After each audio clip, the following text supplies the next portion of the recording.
So obviously you're not asking enough from life. That is why you're content. I know that many of you have been brought up on the idea or ideology that contentment is the greatest virtue. If you're content with who you are right now, you're not even aware that if you're willing to strive, who you could be.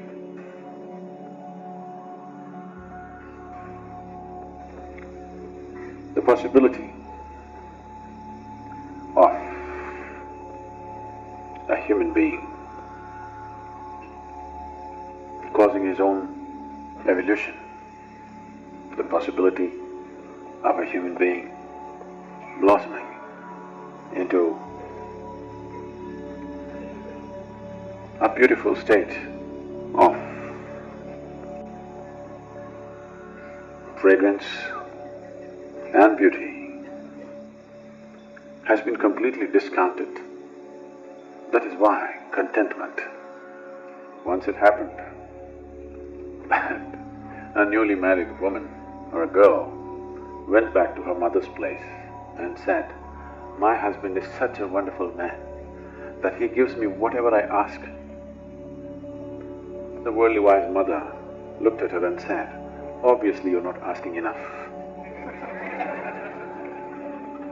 That's a mother's advice. This is the mother-in-law.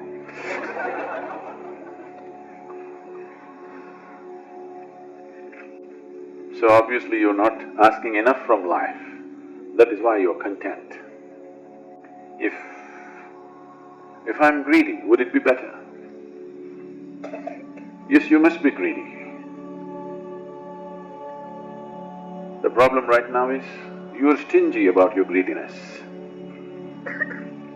The problem in this world is not of greed. The problem in this world is people are stingy. They are stingy, that's why. They don't aspire for the biggest possibility. They want to save themselves for the next world. If you are greedy, you would want everything from life, isn't it?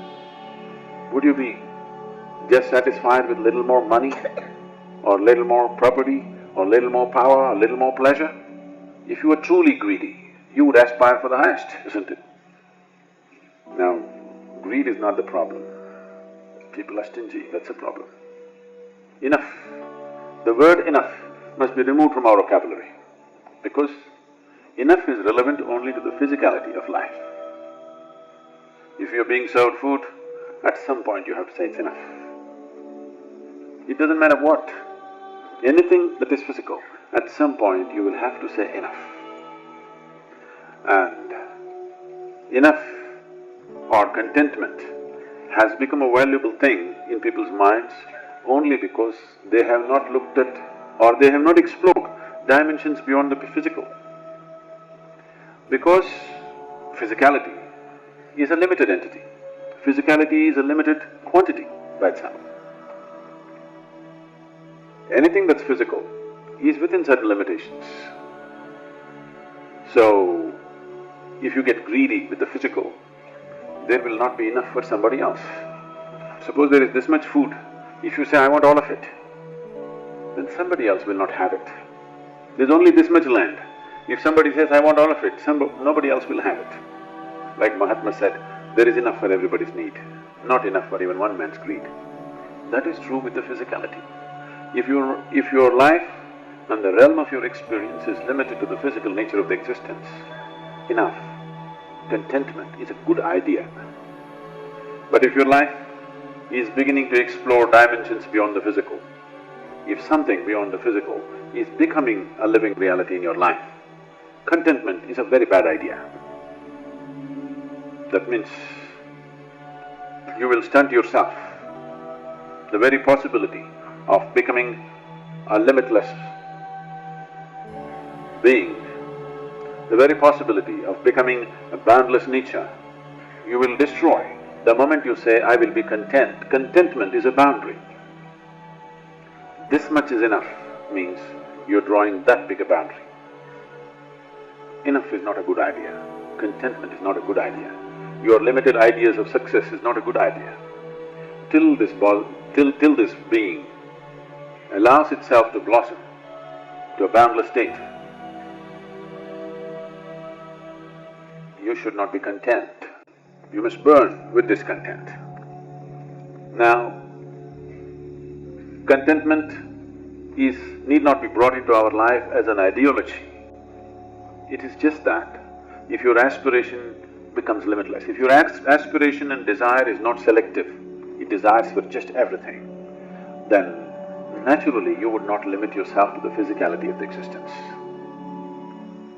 When it is no more selective, desire just becomes a powerful energy to expand, to burst open this being who is containing himself with contentment.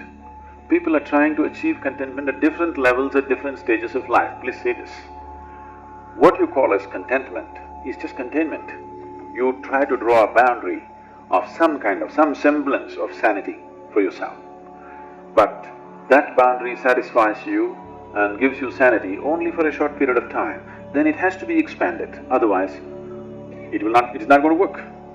At the age of 20, whatever you thought is going to be your contentment, does it remain your contentment when you're 30? Whatever your ideas of contentment at 30, does it remain contentment at 40? Unless you're going down the tube. Unless your life is a total failure, then your idea of contentment will be coming down. But if you are on an upswing, your ideas of contentment keep expanding, isn't it? If you are a failure in your life, only then your idea of contentment becomes smaller, otherwise it's constantly expanding. Contentment is just a cautious way of attending to boundlessness. You're being cautious. You want to go towards boundlessness in installments. In installments, if you seek the infinite, you're a lost case, because nobody has ever reached what we refer to as infinite by counting 1, 2, 3, 4, 5. Through installments, you are not going to go to the infinite. That cannot happen in the very nature of things.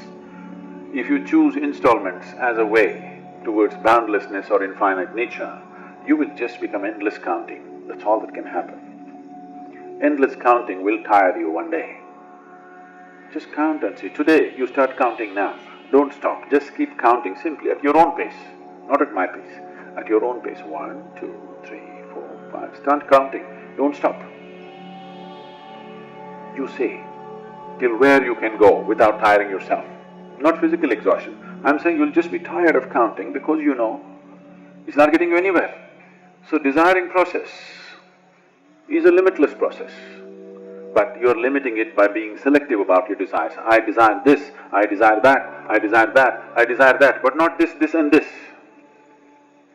If you take away the discriminatory nature of your desire, if you sit here right now and do not desire for anything particular, just desire for everything, just everything, just see if your mind can do it. You will see desire, the energy that you call as desire, becomes a powerful force to become meditative. Meditation, devotion is just this, a desire without a goal, a powerful desire without a goal. If your desire, if your energy becomes full force, not towards anything, this is meditation.